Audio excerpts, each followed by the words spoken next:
받아주시니 감사를 드립니다. 오늘 이 아침에도 저희들이 있는 모습 그대로 주 앞에 나와 예배합니다. 기뻐 받아 주옵소서. 우리의 죄와 허물과 우리의 약함과 연약함 다 십자가에 묻사오니 주여 우리와 함께 하시사 새롭게 하시고 깨끗게 하시고 또 힘있게 도와 주옵소서. 은혜 주실 예수 그리스도의 이름으로 기도드립니다. 아멘. 할렐루야. 오늘 말씀 제목 한번 따라하겠습니다. 예수님의 마음을 품자. 지난 주간에는 제30회 서울 남연회가 열리는 베다니 교회에 다녀왔습니다. 이 연회는요 1년 동안 있었던 모든 연회에 속한 교회들 또 연회의 행정들을 결산하고 또 새로운 한 해를 계획하고 그것을 의결하는 그런 회의가 열리고요. 또 그런 회의보다 더 제가 감격스럽게 감동 있게 바라보는 시간은 뭐냐? 바로 목사 안수식입니다. 올해도 많은 목사님들이 새롭게 배출이 되고 또 새롭게 목사의 시작이 되는 분들이 있는가 반면 이제 30년 40년 나의 달려갈 길 다 간 후에 그 고백을 하면서 이제 목회 은퇴를 하는 은퇴 목사 예식도 있습니다. 그 광경을 목격할 때마다 이제 저는요 그래 나도 저렇게 이 멍에를 하나님 주시는 멍에를 내가 어깨에 매며 다짐했던 예수님의 마음을 품자 그리고 목회하자 하면서 품었던 그 결심을 다시 한번 재각오하게 되고요. 또 뿐만 아니라 이제 은퇴식을 바라보면서 저 은퇴하신 목사님들처럼 나도 그 은퇴의 순간이 올 텐데 그 순간에 내가 정말 후회 없이 목회하였노라고 고백하면 참 좋을 텐데 하면서 마음을 다시 한번 다잡아 보는 거예요. 그래, 내가 정말로 붙잡을 수 없는 이 시간에 이 세월을 내가 정말로 열심히 목회해야지. 그리고 먼 훗날 다 이 세상의 생을 마치고 난 다음에 하나님 앞에 섰을 때에 그래 네가 정말로 수고 많았다. 착하고 충성된 종이다 라고 칭찬받는 사람이 되어야 할 텐데 하는 그 마음의 각오를 새롭게 매년 그 모습들을 보면서 하게 되는 거예요. 그때마다 아까 말씀드린 것처럼 예수님의 마음을 품어야지. 한번 따라해 볼까요? 예수님의 마음을 품어야지. 저와 여러분들 모두가 예배하는 순간순간마다 우리 주 예수 그리스도를 내가 닮아가야지. 그의 말과 그의 실천과 그의 언행심사 모든 것들이 내가 정말 예수님 닮아야지 하는 그러한 고백이 있기를 주의 이름으로 간절히 축복합니다. 오늘 성경에도 보니까 바울과 바나바 그리고 디도와 함께 예루살렘 공의회로 올라갑니다. 예루살렘 교회가 당시 이 초대교회의 처음 본교회이고 또 뿐만 아니라 그 교회가 바로 모든 교회의 모교회라고 할 수가 있죠. 그래서 그 교회에 이 바울 일행들이 찾아간 목적은 뭐였느냐? 좋은 일만 가지고 가면 얼마나 좋아요. 여러분들 가는 곳곳마다 좋은 소식을 가지고 또 좋은 일들을 가지고 가면 그 발걸음이 얼마나 가볍습니까? 그런데요 지금 이 바울 일행이 이곳에 갈 때에는 마음이 무거운 거예요. 마음이 무거워요. 왜냐? 예수님 한 분만으로 구원이 만족한데 계속해서 이 갈라디아 교회에 와가지고 교회를 어지럽히는 자들이 있었어요. 소위 말하는 유대교의자들이 와가지고 예수님 한 분만으로는 구원에 이를 수 없어. 믿음만으로는 구원에 이르기가 역부족이야. 율법과 그 율법에 대한 행위를 통해서만 구원의 완성을 이룰 수가 있단 말이야 하면서요, 이 갈라디아 교회 교인들을 마음의 동요를 시키고 또 그 교회를 막 뒤흔드는 거예요. 너무 이 사실을 알게 된 사도 바울이 마음이 아파서 그곳에 찾아왔습니다. 그리고 그들과 언쟁하고 또 그것이 옳지 않음을 계속해서 알리는 거예요. 그러나 안타깝게도 이 갈라디아 교회의 많은 이들이 벌써 이 율법의 중요성, 이 율법을 지켜야지만 구원받는 거 아니야 라고 하는 의구심과 의심이 많이 그들의 마음속에, 신앙 속에 벌써 이미 자리 잡은 거예요. 그래서 안 되겠다, 이대로는 이 갈라디아 교인들이 영적으로 다 죽고 말겠다라고 하는 절박한 심정이 들었어요. 그래서 사도 바울이 바나바와 또 이방인 출신, 비록 할례받지 않았지만 예수님을 믿고 의지하고 또 그의 길을 가려고 하는 이방인 출신 할례받지 않은 목회자 디도를 데리고 함께 예루살렘 공회로 갔습니다. 그곳에 가서 이제 예루살렘 공의회의 의장을 맡은 최고의 권위자 주의 형제 야고보와 그리고 게바 즉 베드로와 요한을 만났어요. 유력한 자들, 즉 예수님의 12 제자들, 사도들, 그리고 아까 말씀드린 대로 주의 형제 야고보를 비롯하여 책임 있는 지도자들을 다 만났어요. 그리고 그들과 대화합니다. 아니 도대체 어디서부터 잘못된 건지 모르겠습니다. 예수님 한 분만으로 구원받을 수 있는 것이 사실인데 도대체 어떤 사람들이 와가지고, 특별히 그 유대주의자들이 와가지고 잘못된 복음을 이 순수한 갈라디아 교인들, 믿음의 뿌리가 아직 깊지 않은 이 갈라디아 교회를 뒤흔들고 있으니 이게 말이나 됩니까? 너무 속상한 거예요. 너무나도 안타까운 거예요. 여러분, 목자들과 양떼들이 쉴만한 물가와 푸른 초장으로 인도함을 받아서 정말로 건강하게 또 행복하게 신앙생활을 하고 또 살아가는 모습을 볼 때 얼마나 기분이 좋아요. 그러나 잘못된 길로 계속해서 사망의 음침한 길로 걸어가려고 할 때에 그것을 바라보는 목자의 심정은 이루 말할 수가 없는 거예요. 사도 바울은 그 비통한 심정, 애통한 심정을 가지고 예루살렘 공의회에 찾아갔어요.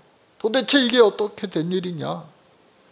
그때에 야고보와 게바 그리고 요한은 그들에게 당신들 말이 맞습니다. 예수님 한 분만으로 구원 얻는 것 그거 맞습니다. 단지 이 율법이, 그리고 율법에서 가장 중요시 여기는 이 할례가 하나의 이 형식을 갖추는 것도 중요할 텐데 믿지 않는 자들에게는 그 형식이 아무런 의미가 없어요. 우리가 오늘 모여서 예배하는 것도 하나의 형식일 수 있습니다. 믿지 않는 자들에게는 아무런 의미가 없는 거예요. 그러나 우리는 믿기 때문에 하나님 앞에 나와 예배하는 거예요. 그러나 여러분, 이것이 형식으로만 끝나면은 아무 소용이 없는 거예요. 이 형식 안에 이 처음 마가의 다락방에서 시작한 이 오순절 성령이 임하였던 그 예배가 지금 오늘 이 시간 드리는 예배와 같아져야만 돼요.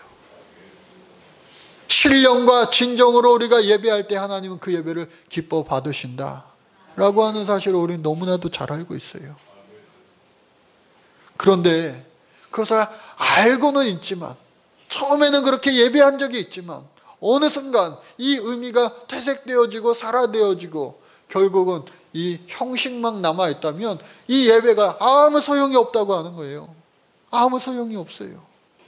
오늘 이 예배도요, 여러분 한 사람 한 사람들이 정말로 내가 하나님을 깊이 만나기 원합니다. 소원합니다. 찬양할 때 내 찬양을 하나님은 기뻐 받아 주십니다 라고 하는 그러한 뜨거운 마음을 가지고 하나님 앞에 예배해야 되는 거예요. 기도도 마찬가지입니다. 중언부언하지 말라고 성경에 써 있어요. 예수여 예수여 한다고 결코 그 기도를 하나님 무조건 다 들어주지 않으세요. 이방인들과 같다. 그 기도는 우리가 정말로 마음을 다하는 기도, 마음을 전체를 하나님 앞에 드리는 그 기도를 하나님은요 들으시고 응답해 주신다는 사실입니다. 그래서 예배하는 것은요 아주 적극적으로, 아주 내가 최선을 다하여, 그래서 성경에는 어떻게 해요? 신령과 진정으로 하나님을 예배하라고 나와 있는 거예요. 가인과 아벨의 예배, 하나님께서는요 안타깝게도 가인의 예배는 받지 않으셨어요. 아벨의 예배만 받으셨단 말이에요.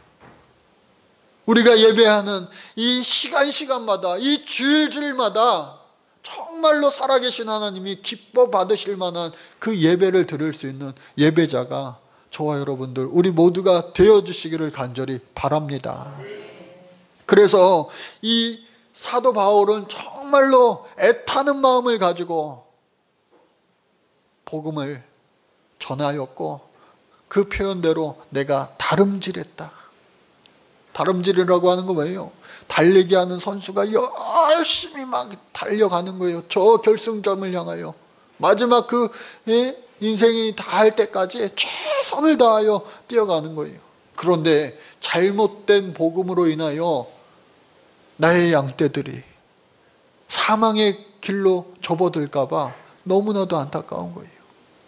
그리고 공의회에 찾아가서 일이 잘 됐어요. 악수했습니다. 여기 악수는요 대통령들이, 두 정상이 화해의 악수, 협의의 악수를 하는 것과 같아요. 그래서 이 유대교 출신들, 베드로를 비롯한 그 사도들은 어떻게 해요? 할례자, 유대인 출신들의 예수 믿는 사람들을 만들고, 또 우리들은 바울 일행은 어떻게 해요? 이방인 출신의 원래 이스라엘 민족이 아니었던 그 사람들의 향하여 예수님을 전하는 이방인 선교를 하자 하면서 선교 대상을 달리합니다. 그리고 서로가 합의를 하는 거예요. 할례를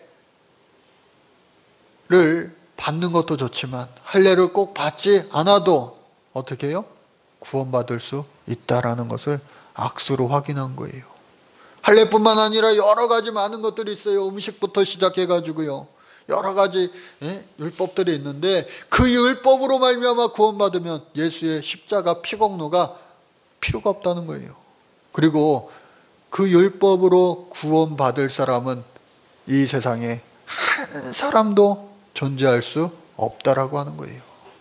그래서 우리는요 믿음으로, 예수님을 믿음으로 구원에 이룰 수 있다.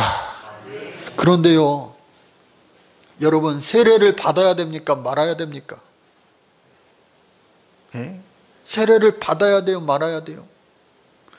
갑자기 헷갈리는 말씀하시네 목사님. 나 세례 받았는데. 세례 받아야지 목사님 집사도 되고 권사도 되고, 목사님도 세례 받으셨잖아요. 왜 그런 질문을 하세요? 여러분 한번 잘 생각해 보세요. 세례 받지 못했는데 예수를 영접했다면 그 사람은 천국에 갈까요? 지옥에 갈까요? 헷갈리십니까? 다시 한번 질문할까요?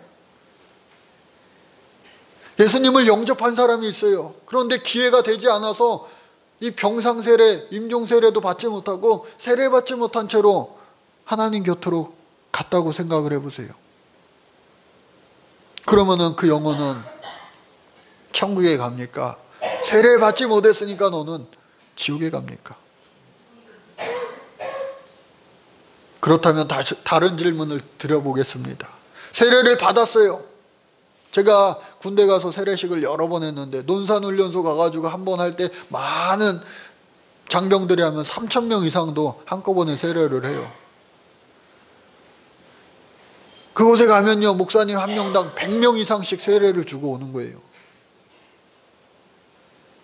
여러분, 군대에서 세례를 받았거나, 그리고 내가 기억이 없을 때에 아주 애기였을 때 세례를 받았거나, 그리고 나중에 내가 어른이 되어서 세례를 받았거나, 상관없이 내가 세례를 받고 나서도 예수님 뜻대로 잘 살지 못하고 어느 순간 예수님을 멀리하고 떠나버렸다면 그 인생이 구원받을 수 있을까요? 천국 갈 수 있을까요? 세례를 받는 것은요, 아주 좋은 형식입니다. 아주 좋은 의미 있는 예식이에요. 그런데 그 세례가 바로 이 구원을 보장할 수는 없다라고 하는 거예요. 세례 무용론을 말하는 거 아닙니다. 세례는 꼭 필요합니다. 왜? 예수님과 내가 그리스도의 신부가 됩니다. 하나님의 자녀가 됩니다. 옛사람을 버리고 새사람이 되겠습니다 라고 하는 거룩한 의식인 거예요. 그래서 세례는 평생 한 번인 거예요. 소중한 거예요. 그러나 여러분들 자신의 생일은 기억하지만 여러분들 세례일은 기억 거의 못 하실 거예요. 언제였더라? 여러분, 세례를 통하여 우리가 구원받는 거 아니에요. 우리의 믿음을 통하여 우리는 구원 얻는 줄로 믿습니다. 때문에 이 사도 바울은요, 할례가 없더라도 구원받을 수 있음을 정확하게 이야기하였고, 모든 교회가, 유대교인도 마찬가지고 이방교인도 마찬가지고 다 인정하기에 이르는 거예요. 그런데 단 한 가지, 서로 또 마지막으로 합의를 봅니다. 우리가 가난한 사람들을 기억하자. 가난한 사람을 기억하자. 어저께요, 제가 2층 사무실에서 설교 마무리를 하고 있는데, 막 마무리를 하고 있는데 예민해집니다. 그럴 때는 항상. 우리 애들이 와도요, 아빠 설교 준비하니까 좀 가라 좀 예민해져요. 그래서 그렇게 하고 있는데 꼭 혼자 하고 있는데, 갑자기 새벽 1시가 됐는데 바깥에서 이 쇠소리가 들리는 거예요. 쇠소리가. 그래서 뭔가 하고 제가 이 창문을 열어봤어요. 그런데 아직 사춘기를 지나지 않은 아이들, 기껏해야 초등학교 한 5, 6학년, 중학교 1학년 밖에 되지 않은 아이들, 남자아이 셋이서 바로 앞에서, 제 사무실 바로 앞에서 이 쇠파이프로 바닥을 긁고 있는 거예요. 라면 박스 빈 상자 하나를 가지고. 그래서 제가 걔네들을 뻔히 쳐다보니까 걔네들이 저를 이렇게 보면서 시끄러워서 나오셨어요? 그래, 니네 지금 왜 그러고 있냐? 뭐 하고 있냐? 그랬더니요, 그 대답이 명언입니다. 심심해서요. 제가 정말 5만 가지 생각이 다 들었어요. 새벽 1시에 아직 사춘기도 되지 않은 그런 정말 아이들이, 청소년이 아니라 정말 소년들이, 새 아이가 새 파이프를 하나씩 바닥을 막 긁고 있는 거예요. 조금만 더 커졌다면 아주 불량스럽게, 무섭게, 위협적으로 보였겠지만 아직은 미소년에 가까운 그 아이들이 그러고 있으니까, 쟤네들이 지금 뭐 추석 그리고 설 명절 연휴 때 뭐 친척집 와가지고 친척들이 막 그렇게 그런 것도 아니고 이 시간에 쟤네들이 왜 저러고 있을까 궁금하지더라고요. 근데 제가 그 아이들에게 뭐 어떻게 그 시간에 야 들어와라 할 수도 없고, 그래서 제가 그냥 니네 출출하지 않냐? 그랬더니 출출하대요. 네, 그래요. 제가 라면을 끓여줄 수도 없고, 옛날에 제가 저쪽에 목회할 때 초창기에 총각이었을 때 혼자 살 때 그 옆에 바로 청소년 독서실이 있었어요. 거기 독서실에는요, 평소에는 제가 다니던 독서실이에요. 입장료 500원인가를 내고 하루 종일 사용할 수 있는 그러한 독서실이에요. 가보면요, 고시 공부하는 사람 한두 명만 있고 저밖에 없어요. 그런데 시험 시즌만 되면요, 중고생 애들이 막 몰려와요. 공부 안 하는 아이들이 시험 때에 PC방에서 놀다가 시험 기간 동안 그 독서실에 찾아와서 노는 거예요. 공부하지 않아요. 근데 그 독서실에는 이 휴게실이 없어요. 그러니까 그 아이들이요, 배고프면은 돈이 없으니까 컵라면을 편의점에서 사갖고 와가지고 거기 바깥에서 앉아서 먹는 거예요. 저는 그때를 기다렸다는 듯이 문을 열고, 얘들아 들어와. 들어가도 돼요? 들어와. 여기 뭐 하는데요? 여기는 교회야. 교회 식당이고 교육관이야. 그리고 내가 사는 집이기도 해. 아저씨 누구예요? 네, 삼촌 누구예요? 뭐 여러 가지로 불립니다. 그때 제가 그 아이들한테 끓인 라면이 더 맛있지 않겠냐? 당연하죠. 내일 오면 내가 끓인 라면 줄게. 라면 맛있게 끓여줄게. 니들 사발면만 먹으니까 이상하지 않냐? 김치 줄까? 그럼요. 밥 줄까? 밥 있는데 공깃밥 말아 먹을래? 그럼요. 하면서 그 시험 기간 동안 그 아이들을 만나요. 그리고 이제 시험이 언제 끝나냐? 오늘이 마지막이구나. 하면은 그들에게 내가 뭐 하는 사람으로 보이냐? 교회 사니까 뭐 전도사님 아니에요? 목사님 아니에요? 맞아. 하면서 제가 그들에게 복음을 전해요. 나중에 또 오는 아이들도 있었고요. 그리고 그 아이들이 어떻게 됐는지 소식이 궁금해요.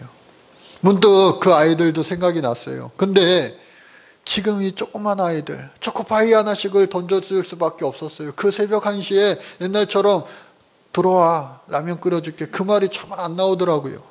다음날 주일이고.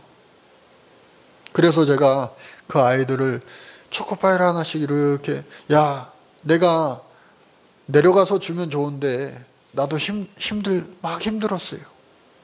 빨리 끝내고 자고 싶은데 그게 안 되잖아요. 끝내야지 자잖아요. 여러분들 저를 위해서 기도 많이 해주시기 바랍니다. 그래서 그 아이들한테 초코파이를 하나씩 그냥 내던져주고, 그 아이들한테 내일 시간 되면 놀러와. 여기 1층으로. 교회네요. 교회야. 그 아이들이 올지 안 올지 모르겠어요. 근데 제 경험상 안 올 확률이 더 많을 것 같아요. 그러나 언제고 또 오면은 반가울 것 같아요. 여러분, 우리가 평생을 살면서 신앙생활하면서 살면서 순간순간 마치 찰스 M 셜턴이 지은 예수님이라면 어떻게 하셨을까? 그 책의 제목처럼 예수님이라면 과연 이 순간에 어떻게 하셨을까를 여러분들 생각하면서 사시길 간절히 바랍니다.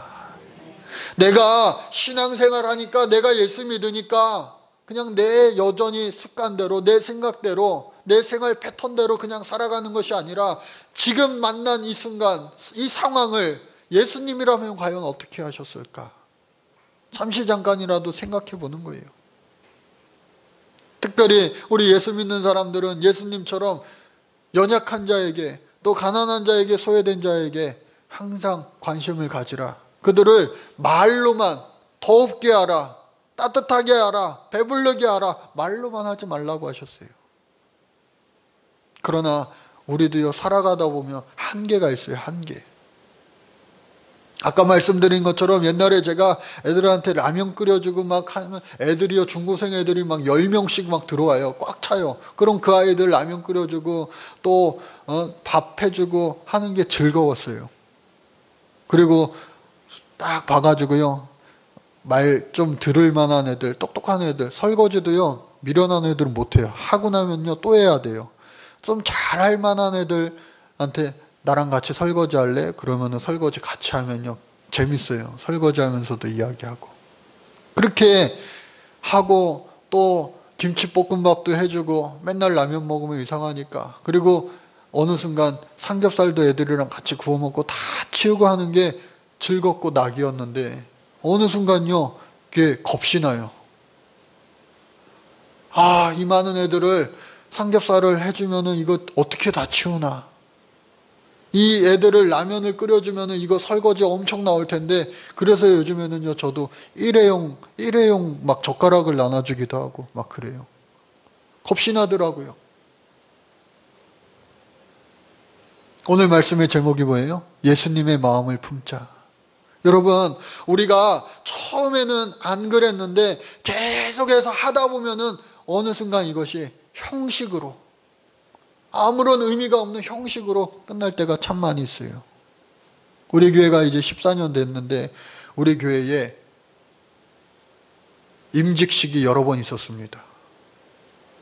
임직 예배 때에 어떤 교회는 뭐 집사님들은 뭘 해놓고 권사님들은 뭘 해놓고 또 얼마의 헌금을 하고 그러니까 그것이 나중에 교회 안 다니는 사람들에게 곡해가 돼가지고 집사 되려면 얼마 헌금해야 되고 권사 되려면 얼마 헌금하고 장로가 되려면 얼마 헌금하고 완전히 그게 그 형식만 남아있어요.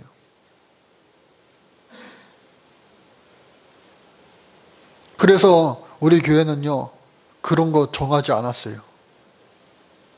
그러다 보니까 집사가 되고 권사가 되고 해도 헌금도 안 하는 분도 있어요. 근데 상관없어요. 헌금보다 더 중요한 것은 진짜 집사의 직분을 살면 돼요. 진짜 권사의 직분을 가지고 권사대로 살면 돼요. 저도 아까 말씀드린 것처럼 이제 목사 안수 받은 지가 벌써 10년이 넘어가니까 그냥 무덤덤해질까 봐 그게 두려운 거예요. 늘 여러분들 예수님의 마음을 품으시기를 간절히 바랍니다. 이 바울은요 베드로에게 말했습니다. 당신도 그렇게 소중하게 여기던 율법을 외식함으로 말미암아 어기지 않았느냐. 여러분, 교회 다니면서 신앙생활하면서 내 틀이라고 하는 것이 생길 때가 있어요. 그게 여러분 참 무서운 거예요.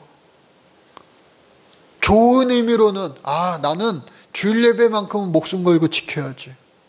나는 새벽 기도회만큼은 내가 빠지지 않고 가야지. 내가 이 정도 헌금은 내가 하나님 앞에 꼭 빠지지 않고 드려야지. 그 이상을 드리려고 노력은 하는데 그 틀이라는 게 있어요.